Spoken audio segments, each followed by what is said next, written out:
Olá e bem-vindos! Hoje a gente vai mergulhar num texto antigo que é um verdadeiro quebra-cabeça, sabe? O tipo de coisa que deixa arqueólogos e historiadores coçando a cabeça há décadas. Eu estou falando do Ciclo de Baal, lá do antigo reino de Ugarit. A gente recebeu um material bem rico sobre ele e a nossa missão aqui é tentar entender por que essa história tem tantas, mas tantas leituras diferentes. É sobre o clima, é fofoca política, um manual de como a sociedade devia funcionar. Vamos fundo para ver o que esse mito antigo revela sobre o mundo que o criou? E o mais curioso é que não tem um gabarito, sabe? Não existe uma resposta certa. Os textos que a gente analisou mostram, na verdade, um mapa de como se pode olhar para a mesma história de ângulos completamente diferentes. Tem gente que defende com unhas e dentes que é uma alegoria para as estações do ano. Outros já dizem que não, que é um comentário super afiado sobre a política da época. E tem até quem veja ali uma grande narrativa sobre a origem do universo. Então, o nosso objetivo hoje não é cravar uma resposta, mas sim explorar como cada uma dessas lentes ilumina um pedaço diferente não só do mito, mas da vida em Ugarit. Perfeito. Então, que tal a gente começar pelo mais óbvio, pelo que parece assim mais intuitivo? A interpretação sazonal. A ideia é que a história de Baal, um deus da tempestade, da chuva, que morre e depois volta à vida, é basicamente uma metáfora para o ciclo agrícola. Baal traz as chuvas, a terra fica fértil e a morte dele representa a seca. Parece fazer todo sentido, né? É quase um globo rural da Idade do Bronze. Exatamente. Essa ideia foi por muito tempo a queridinha dos estudiosos, porque é simples, é elegante. O problema é que quando você vai procurar as provas, a coisa complica um pouco. Os textos que a gente tem mostram que os críticos dessa teoria, como um pesquisador chamado Gibson, apontam um furo assim gigante. Não existe absolutamente nenhuma evidência de que existia um grande festival de outono em Ugarit. Um ritual para celebrar a volta das chuvas ou a ressurreição de Baal, sabe? E sem um ritual para ancorar o mito, essa teoria sazonal fica bem mais frágil. Mas, peraí, só porque não acharam, tipo, a programação do festival, isso invalida a ideia toda? Não podia ser só uma metáfora cultural que todo mundo entendia, sem precisar de um feriado para isso? Poderia, claro. Mas a ausência completa de vivência é um sinal de alerta. E mais do que isso, os defensores de outras visões argumentam que, reduzir uma mitologia tão rica a uma simples previsão do tempo é subestimar a complexidade do pessoal de Ugarit. Eles estavam preocupados com coisas muito maiores: poder, sucessão, legitimidade, a estrutura da família. E é nesse ponto, que a gente entra nas interpretações políticas, que para mim são as mais saborosas. Nossa, para tudo! Então essa história de deuses brigando com raios, monstros marinhos, pode ser, na verdade, fofoca política sobre a família real? Tipo uma Game of Thrones da Idade do Bronze, escrita em tábuas de argila? Exatamente essa proposta. Uma das teorias mais fortes que os artigos trazem é que o texto foi compilado por um escriba famoso, um cara chamado Ilimilco. E ele teria feito isso justamente num período de grande instabilidade na dinastia de Ugarit. Ou seja, o mito não seria uma história atemporal, mas um produto direto de uma crise política. Outra leitura, ainda mais provocadora, sugere que o mito é uma grande crítica à realeza masculina, mostrando como os reis-deuses são meio ineficazes e que o poder de verdade, quem resolve as coisas mesmo, são as mulheres, as deusas. Que demais! E tem mais, né? Eu li sobre uma teoria que conecta tudo a um evento bem específico. Sim, essa é incrível. Alguns estudiosos levantam a hipótese de que a história toda é uma grande alegoria sobre o casamento do rei Nikmado IV com uma princesa hitita. O Império Hitita era a grande potência da região e Ugarit era um reino vassalo. Então a relação tensa de aliança e conflito entre os deuses no mito seria um espelho da delicada relação diplomática, de submissão mesmo, entre Ugarit e seu suzerano. Uau! Então a ideia central que amarra tudo isso é que o Palácio dos Deuses é um reflexo direto do Palácio do Rei. O que acontece lá em cima é um comentário sobre o que acontece aqui embaixo. O mito vira uma arma política. Tem um estudioso, um cara chamado Wyatt, que levanta uma hipótese super provocadora. Ele sugere que talvez um rei chamado Nikimado II, que parece ter chegado ao poder de um jeito meio controverso, meio duvidoso, tenha praticamente encomendado essa história para dizer: viram? Assim como Deus Baal lutou e venceu, eu sou o cara certo para estar aqui. Minha ascensão foi legitimada pelos deuses. O mito, nesse caso, não é só entretenimento, é propaganda. Ok, então o mito é uma ferramenta política. Mas para essa política funcionar, ela precisa se conectar com o dia a dia das pessoas, certo? Como essa briga de deuses se parecia com a vida de uma família comum em Ugarit? O material que a gente leu faz essa ponte de um jeito bem claro. Faz.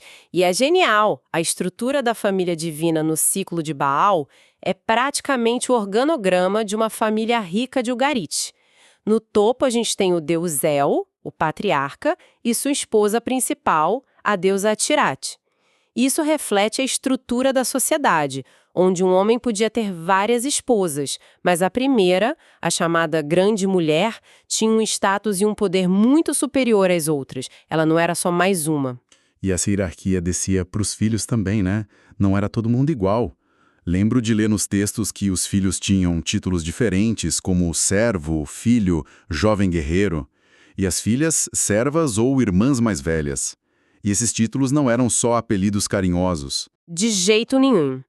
Essas designações refletiam o status social real deles. Se eram filhos de esposas principais ou secundárias, se eram considerados livres por nascimento ou se carregavam alguma herança de servidão. A família divina, com todas as suas tensões, era um modelo idealizado da estrutura social terrena. As pessoas se viam ali. E se a família divina é um espelho da família real, isso nos joga direto na questão mais explosiva de qualquer monarquia, a sucessão. Quem fica com o trono? O material que a gente analisou deixa claro que isso era um drama constante em Ugarit. Um drama com roteiro e intervenção estrangeira. Ugarit foi governada pela mesma dinastia por séculos, com o poder passando de pai para filho. O rei escolhia seu herdeiro, mas, e aqui está o pulo do gato, o rei hitita, que era o suzerano de Ugarit, tinha o poder de meter o bedelho. Basicamente, ele era o chefão da região. E tem um exemplo disso que é pura novela, não é? Totalmente. Os textos contam o caso de um rei que morreu e deixou 2 filhos, Arhalba e Nikmepa. Pela lógica, Arhalba, o mais velho, assumiu. Só que ele se rebelou contra os hititas. O que o imperador hitita fez? Foi lá, tirou Arhalba do trono e colocou o irmão mais novo, Nikmepa, no lugar. Isso mostra que a sucessão não era uma linha reta e tranquila. Era um campo de batalha com intrigas internas e pressões externas. Agora, a grande pergunta é: como esse tipo de confusão aparece no mito? Essa é a deixa perfeita para os grandes conflitos da história. A luta de Baal contra Yam, o deus do mar, e depois a luta de Baal contra Mot, o deus da morte. Se a gente olhar com essa lente política, não são só lutas de super-heróis, são disputas pelo trono. Exatamente. E fica ainda mais interessante quando a gente olha a certidão de nascimento dos personagens. O texto descreve Baal como filho de Dagan, um deus importante, mas que o coloca fora da linhagem direta de El, o chefão do panteão. Enquanto isso, El vive chamando Yan e Mot, seus filhos diretos, de o amado de El.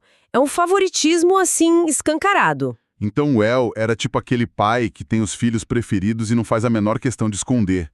E o Baal é o agregado talentoso que precisa provar seu valor o tempo todo. É a imagem perfeita. Baal é o forasteiro, o desafiante. Ele não tem o direito de primogenitura. Ele não é o queridinho do papai. Ele precisa conquistar o lugar dele na marra, derrotando os monstros cósmicos que, na verdade, são os herdeiros preferidos do sistema. A luta dele não é só pelo controle do universo, é por reconhecimento, por legitimidade dentro da própria elite divina. E as mulheres nessa história toda? Onde elas entram?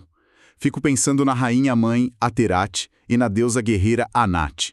Elas parecem ser muito mais do que simples coadjuvantes. Elas são protagonistas, e isso quebra aquela imagem simplista de que o Ugarit era um mundo dominado só por homens. O que os textos nos mostram é que as mulheres da realeza tinham um poder real, concreto. Elas possuíam independência financeira, com suas próprias propriedades, estruturas administrativas. A rainha não ficava só bordando no palácio, não. Ela participava ativamente da política externa, trocava correspondência com outros reinos. Ela era uma jogadora no cenário internacional. E o texto sugere que isso não era uma exceção, mas talvez um reflexo da condição feminina em geral, certo? Exato. Uma das fontes sugere que a posição da rainha era uma forma ampliada do status que as mulheres podiam alcançar na sociedade ugarítica. Claro, nem toda mulher era rainha, mas a ideia de que mulheres poderiam ter agência, possuir bens e influenciar decisões não era algo de outro mundo. O poder das deusas Anat e Atirat no mito não era pura fantasia, era um reflexo talvez idealizado de um poder feminino que existia de verdade. Ok. Já passamos pela política, pela família, pela sucessão. Parece que já dissecamos o mito de tudo que é jeito. Mas os textos que a gente leu abrem mais uma porta. A geografia e a economia de Ugarit. Como o lugar onde eles viviam moldou a história que eles contavam. Essa camada é fundamental porque Ugarit era um lugar único. Imagina um reino espremido numa localização estratégica incrível. De um lado, uma longa costa no mar Mediterrâneo, perfeita para a pesca e principalmente para o comércio marítimo. O Ugarit era um porto cosmopolita. Do outro lado, para o interior, você tinha montanhas cheias de madeira de cedro, um produto valiosíssimo, e planícies super férteis para a agricultura. Uma economia super diversificada. E onde tem dinheiro e setores diferentes, geralmente tem briga de interesses. Fico imaginando a tensão. Exatamente. E se a gente trouxer essa atenção para o mito? O que é fascinante aqui é especular como esses conflitos econômicos poderiam ser representados pelos deuses. A ascensão de Baal, um deus da chuva essencial para a agricultura, poderia simbolizar uma disputa de poder. Quem sabe não eram os fazendeiros do interior tentando afirmar sua importância sobre os ricos comerciantes do litoral que dependiam do mar, o domínio do deus Yam. Adorei isso. Dá para imaginar a briga no bar. De um lado o fazendeiro dizendo, precisamos de chuva, viva Baal. E do outro o marinheiro retrucando, cala a boca, seu deus da chuva, só atrapalha minhas viagens, viva Yam. É exatamente essa a dinâmica. A ascensão de Baal no panteão poderia refletir a ascensão de um grupo econômico na sociedade. Ou, como um dos textos sugere, poderia até representar uma tensão cultural entre a população nativa, mais ligada à terra, e os estrangeiros que circulavam pelo porto, os homens do mar, ligados a Iá. O mito vira um mapa das disputas econômicas e sociais do reino. Então, o que tudo isso significa? Depois de passar por tantas lentes, tantas teorias, como a gente amarra isso tudo? Tem uma conclusão de um estudioso, Mark Smith, que o material cita e que me pareceu fechar bem a discussão. Sim, a síntese dele é perfeita. Ele argumenta que não importa para que o mito era usado em cada situação, será para justificar um rei ou explicar a seca, sua função principal era sempre apoiar e legitimar a cultura da elite de Ugarit. Era uma forma de fundir o mundo real, com suas crises e tensões, e o mundo imaginado dos deuses em símbolos poderosos que diziam: é assim que o nosso mundo funciona e é assim que ele deve ser. Ou seja, o ciclo de Baal não é só uma coisa. É tudo isso ao mesmo tempo. É um produto cultural absurdamente sofisticado. Ele funciona em múltiplos níveis. É uma história sobre o clima, uma alegoria sobre política, um modelo para a família e um mapa das tensões econômicas. É um espelho complexo que reflete as estruturas, as ansiedades e as ambições da sociedade que o criou. Exatamente. Ele não é uma fotografia simples. É mais como um holograma. Você muda o ângulo de visão e enxerga uma imagem completamente nova, mas todas elas fazem parte da mesma peça. Impressionante. Chegamos ao fim da nossa análise e fica claro que a riqueza desse mito não está em achar uma chave mestra para decifrá-lo, mas sim em apreciar todas as portas que ele abre. Cada interpretação nos dá uma espiada diferente nesse mundo fascinante da antiga Ugarit. É uma história sobre o clima, um drama político e um retrato social, tudo empacotado numa única narrativa épica. E só para deixar uma última provocação no ar, O texto que chegou até nós foi escrito e preservado por escribas, pela elite. Ele reflete claramente a visão de mundo dos reis, das rainhas, dos diplomatas. Mas e as pessoas comuns? O agricultor que realmente dependia da chuva de Baal, o marinheiro que tinha pavor da fúria de Iã, o artesão. Se eles contassem essa história ao redor da fogueira, que partes eles enfatizariam? Que detalhes eles mudariam? Como a versão deles das lutas de Baal seria diferente dessa que foi tão cuidadosamente guardada pelos escribas do poder? Fica aí a reflexão.